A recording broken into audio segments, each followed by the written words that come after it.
केशवराव भोसले नाट्यगृहाचं खासगीकरण थांबवण्यासाठी कलाकार आक्रमक, महापालिकेविरोधात मांडला ठिय्या। वारणा विद्यापीठ वारणा नगर संलग्नित Tatyasaheb Kore institute of engineering and technology autonomous institute, 2 वेळा MBA मानांकन, NAC A ग्रेड, 100% इंटर्नशिप आणि प्लेसमेंट देणारी संस्था। प्रथम आणि द्वितीय वर्ष बीटेक करता TCS sponsored computer science and business system, cyber security, electrical, civil, mechanical, electronics and telecommunication, chemical आणि कम्प्युटर सायन्स अँड इंजिनिअरिंग, तसंच MTech करता structural engineering, CSE, construction management, mechanical design, chemical ENTC, त्याचबरोबर LLB, BA LLB, BBA LLB, BCA, BBA, MCA, MBA शाखांसाठी प्रवेश सुरू। वारणा विद्यापीठाच्या निसर्गरम्य परिसरात hostel, mess, बस, NCC, NSS, भव्य क्रीडांगण अशा सर्व सुविधांनी परिपूर्ण 1983 पासून तज्ञ आणि अनुभवी प्राध्यापकांमार्फत दर्जेदार शिक्षण देणारी संस्था TKIET वारणानगर ऑटोनॉमस इन्स्टिट्यूट। प्रवेश संपर्क 9421 26 19 92। कोल्हापूरची ऐतिहासिक आणि सांस्कृतिक ओळख असलेल्या केशवराव भोसले नाट्यगृहाच्या खासगीकरणाच्या हालचाली सुरू झाल्या असून याविरोधात आता रंगकर्मी आणि स्थानिक कलाकार पूर्णपणे आक्रमक झाले आहेत। आज केशवराव भोसले नाट्यगृहाच्या बाहेर कलाकारांनी एकत्र येत महापालिका प्रशासनाविरोधात घोषणाबाजी करत ठिय्या आंदोलन केलं। याआधी राज्य नियोजन मंडळाचे कार्यकारी अध्यक्ष आमदार राजेश क्षीरसागर, महापालिका आयुक्त डॉक्टर राजेंद्र भारुड आणि स्थानिक रंगकर्मींच्या उपस्थितीत एक महत्त्वाची बैठक पार पडली होती। प्रशासनाकडून खासगीकरणाबाबत पसरलेले गैरसमज दूर करण्याचा प्रयत्न करण्यात आलाय, मात्र कलाकारांचं समाधान झालं नाही। खासगीकरणाचा प्रस्ताव आता मंजूर करणाऱ्या नगरसेवकांचा आणि पालिका प्रशासनाचा कलाकारांनी अत्यंत तीव्र शब्दात निषेध नोंदवला। नाट्यगृह हे कलाकारांचं व्यासपीठ आहे, त्याचा व्यावसायिक व्यापार होऊ देणार नाही असा ठाम इशारा दिला।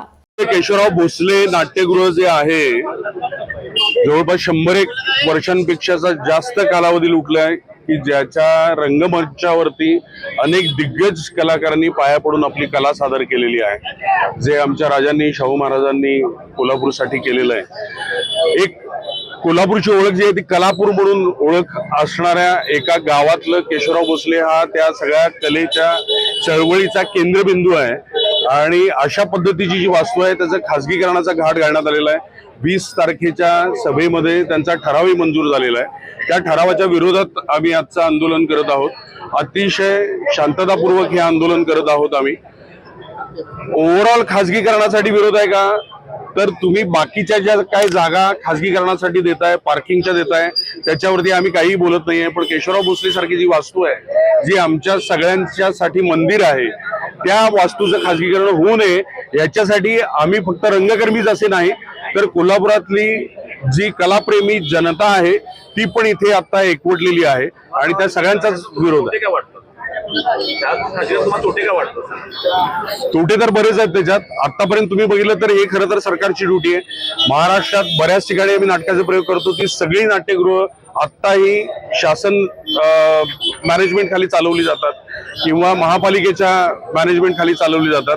मग या एकाच वास्तूबद्दल काय प्रॉब्लेम आहे हा आमचा सवाल आहे। कारण त्याच्यानंतर मग तारखांची गोंधळ होणार। आज जवळपास 35 कोटी रुपये महाराष्ट्र शासनाने खर्च केलेले आहेत आणि हे खासगीकरणाचं जे प्रकरण चालू आहे ते कोल्हापूर महानगरपालिकेतर्फे चालू आहे। तर एवढा मोठा निधी भरून आल्यानंतर ते अद्ययावत केल्यानंतर उत्तम साऊंड सिस्टीम लावलेली आहे, बरेचसे लाईट्स लावलेले आहेत, त्याच्यानंतर कुठल्या तरी एखाद्या कंपनीच्या ताब्यात ते द्यायचं का की जेणेकरून त्याचा मेंटेनन्स होणार नाही। 5-1 वर्षाने त्याची सगळी वाताहत झाल्यानंतर परत ते कॉर्पोरेशनकडे येणार आणि परत आम्ही आंदोलन करायचं। मग केशवराव भोसलेसाठी आम्ही नाटकाचे प्रयोग करायचे का आंदोलनाचे प्रयोग करायचे हेच समजेन असं झालेलं आहे आम्हाला। एका नेत्याच्या आमदाराला हे टेंडरची चर्चा आहे, आरोप केला जातो, कसं बघता तुम्ही याकडे? हे तुमच्याकडूनच आम्हाला समजतंय, कुणाला दिलं जातं याच्याबद्दल आमच्याकडे काहीच माहिती नाहीये। पण 20 तारखेला ठराव झालेला आहे की हे देण्यात यावं म्हणून, त्याच्या विरोधात आम्ही उभे आहोत। ते कुणी कोण घेतं याच्याशी संबंधच नाहीये, कुणी समोर आलं तरी घ्यायचं नाही, आम्ही ते घेऊ देणार नाही हा आमचा ठाम निर्धार आहे। पण कलाकारांनी नाटकाचे प्रयोग करायचे का हा व्यवसाय करत बसायचा? हे काम खरं तर महानगरपालिकेचं आहे ना, आणि त्याच्यासाठी मदत करायला आम्ही सगळेजण आहोत ना. गेली 2 वर्ष झाली आमच्यातला कोण ना कोणतरी रोज इथे उपस्थित राहून प्रत्येक गोष्टीमध्ये लक्ष देतोय, गायडन्स त्यांना देत आहोत. तसंच ह्याच्या पुढे सुद्धा जर काय त्याला मदत पाहिजे असेल तर आमच्यातला कोण ना कोणतरी तिथे उपस्थित राहणार आणि मदत करणार ना. आणि त्यांच्या हिशोबाने ते लॉस मध्ये जाणार आहे ते आकडेच मुळात आम्हाला मान्य नाही आहेत. आतापर्यंत ज्या 3-4 मीटिंग झाल्या त्याच्यामध्ये जे काय प्रशासनातर्फे आकडे मांडण्यात आले ते आकडे आम्हाला अजिबात मान्य नाही. आम्ही पण व्यवसायातली माणसं आहोत. तुम्ही कुठलेही आकडे मांडले तर ते आम्ही मान्य करणार नाही. जेन्युनली जर काही असेल तर ते मान्य केलं जाईल, अदरवाईज अजिबात त्याला मान्यता मिळणार नाही. यावेळी रंगकर्मींनी महापालिकेच्या धोरणाविरोधात जोरदार घोषणाबाजी करत निषेध नोंदवला.